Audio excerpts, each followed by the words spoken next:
We are Northland Therapeutic Riding Center. We provide therapeutic horseback riding classes to children and adults with special needs. This is a range of special needs from cognitive difficulties to emotional difficulties to physical impairments.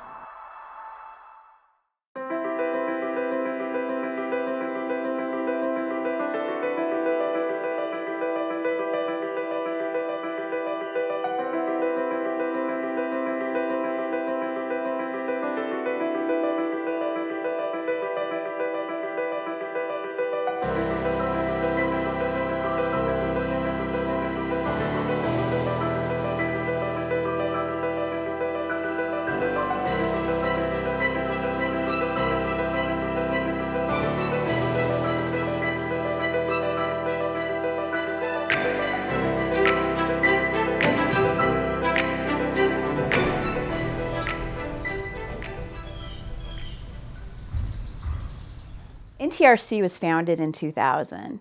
At that time, they were leasing stable space and had only a handful of riders. Now, today, we sit on our own 32-acre farm and have close to 70 riders in our program. I came to NTRC about 5 or 6 years ago. I was approached by the executive director at that time, and she asked me to join the board. Now, I have to be honest with you, I am not a horse person, and I hadn't had any involvement in the program before, but I went ahead and joined the board of directors, and as part of that, started interacting with some of the students and their parents, and coming out to the property regularly, and I have to tell you, I was smitten. If you spend any time talking to any of the riders and their families, you find that they consider this program life-changing. For many of them, it provides an opportunity for their children to participate in an outside activity, which sounds like it wouldn't be a big deal, but even that, if you have a child whose friends are out playing baseball or basketball and telling when they get back from the weekends all the exciting things they did, it's awesome that our riders get to say, well, my hobby's horseback riding, and that's what a lot of them do.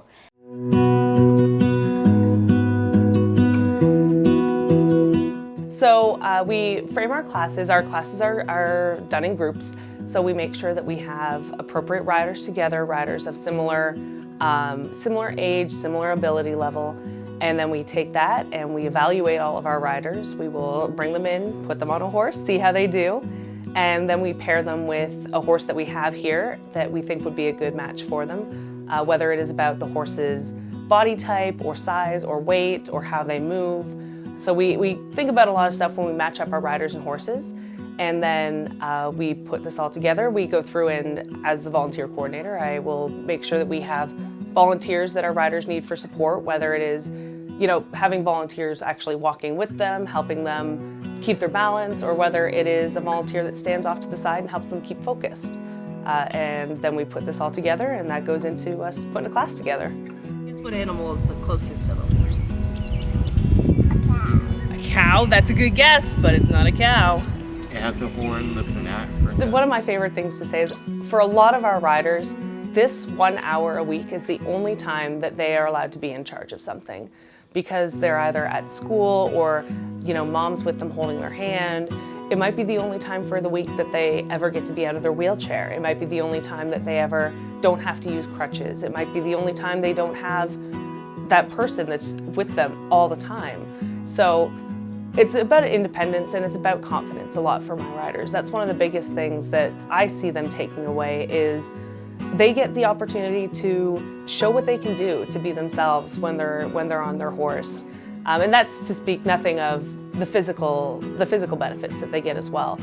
Some of our riders that do have mobility problems, they can come in and get on the horse, and that equals, a couple hours of physical therapy for them. So it strengthens those leg muscles, their hips, their lower body.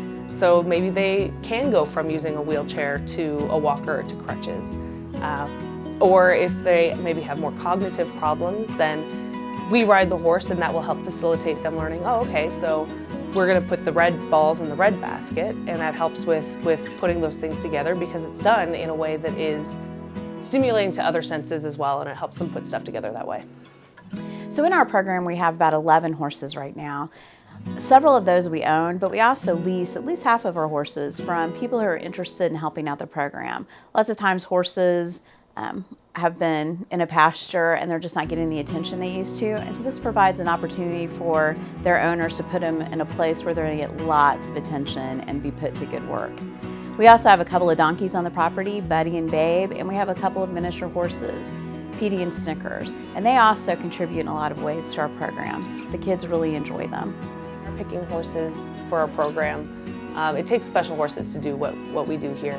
They need to be almost bomb-proof because, I mean, some of our riders are unpredictable. Some of them will sit off to one side. Some of them will lean forward and back through the whole class.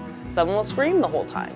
So our horses not only need to be tolerant of all those activities or all of those behaviors, our horses need to be able to work with the horse leader, work with the sidewalkers, and tolerate the rider doing whatever the heck is going on. So we have a rigorous vetting process for our horses. So we've got some of the best horses around here. River, I want you to share with Sydney your favorite fact that you learned about horses just now. I learned that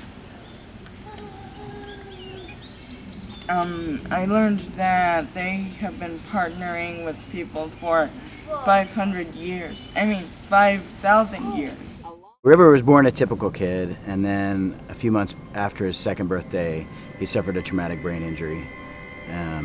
He was in the hospital for 52 days after that. He was in a coma. When he came out of the coma, he had to learn to do everything again. He couldn't sit up on his own or roll over. He couldn't eat on his own. So he had a feeding tube and intensive physical therapy after that to learn to sit up and then roll over or stand on his own. About 9 months after that, he still was not walking on his own.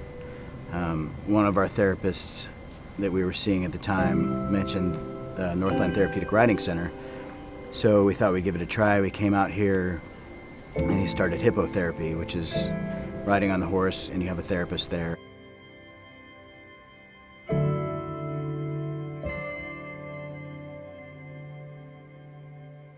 So most of the horses that we use here are quarter horses, which a lot of people, horse is a horse, but they are all a little bit different, same as different breeds of dogs. We've got different breeds of horses.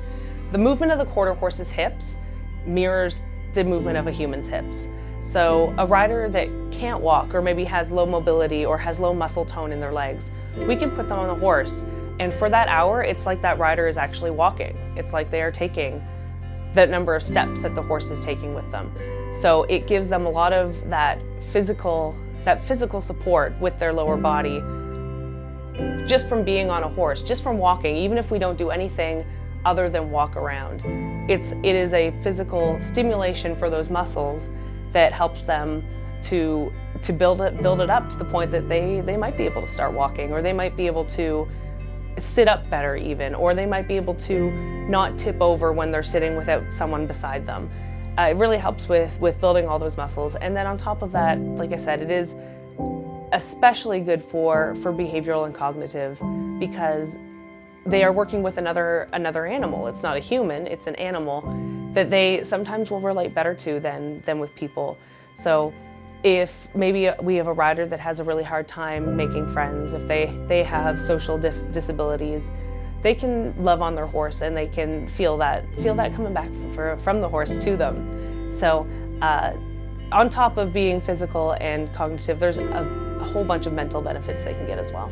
After our first session riding, we went home, and later that week he walked all over our kitchen, like all by himself, free of any assistance from us. So I was told not to tell people it was a miracle, but for us, he went from not walking to walking all by himself, and he would get tired and worn out pretty quick, but he could still do it. So we went back, and we've been doing it for almost 10 years now, and he's not only started walking again, but he has built up strength, so his endurance is better.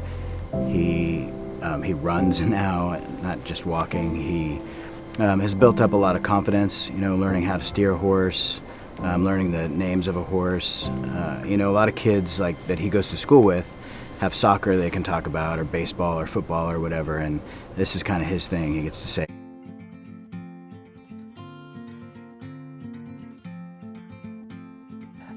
all of our riders have individual goals, of course, whether that is making a friend at school or learning to ride a bike. You know, they have goals that they want to work on.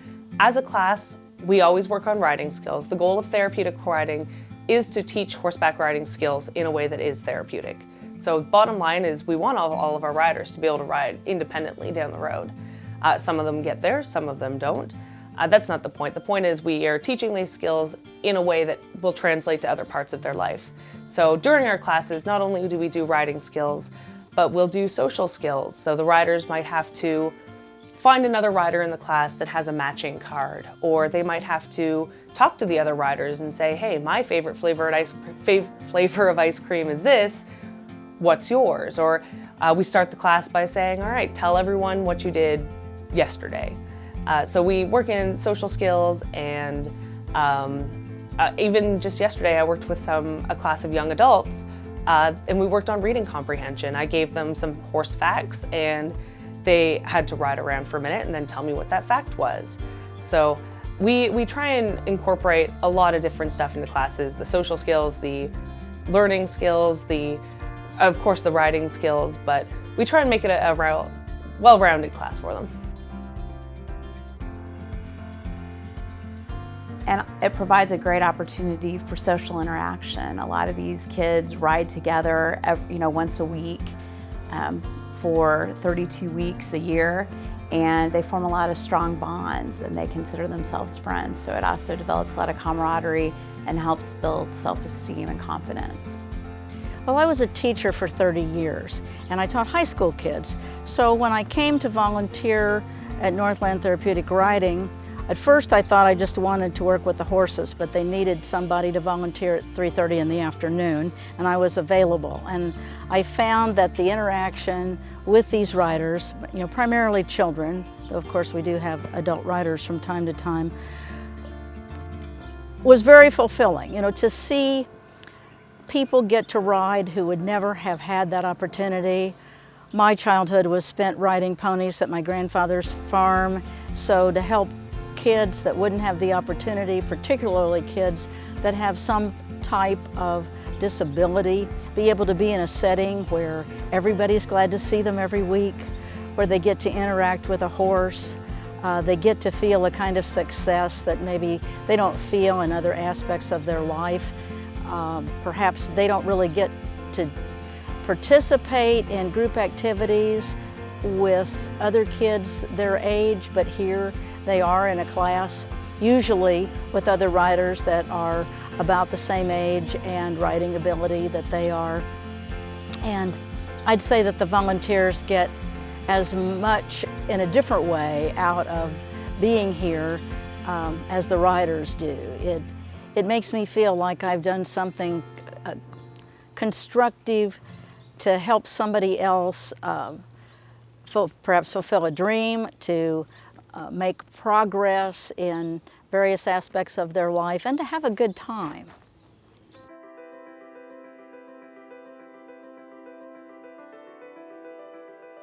True story, my education is in marine biology. I studied fish in college.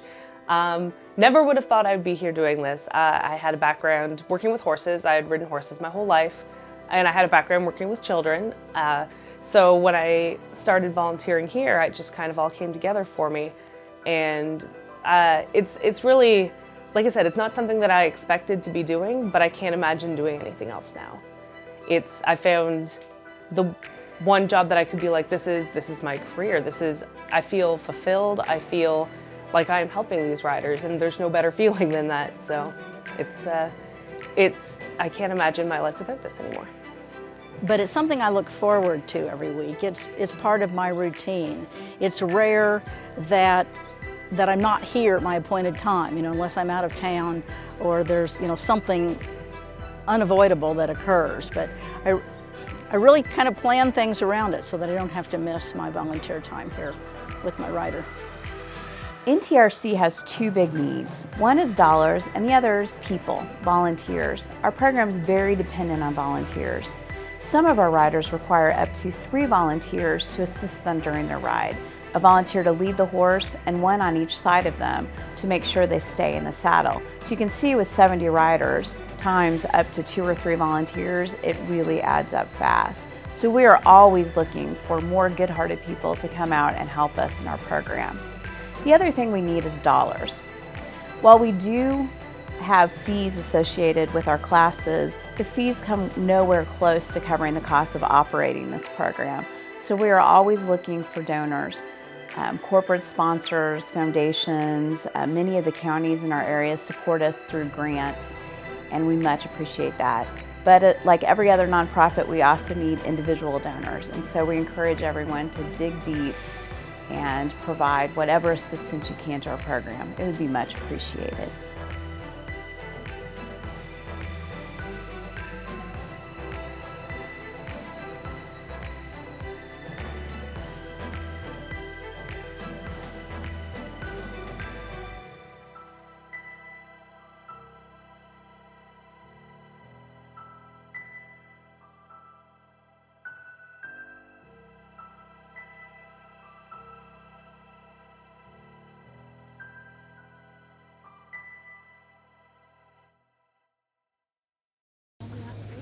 Hey! Ay, ay, ay, ay, ay. No, go to the big. Yeehaw! Good job today. Thank you. You're welcome. And Mr. Jackson. Yes. And Mr. Justin. Yeah.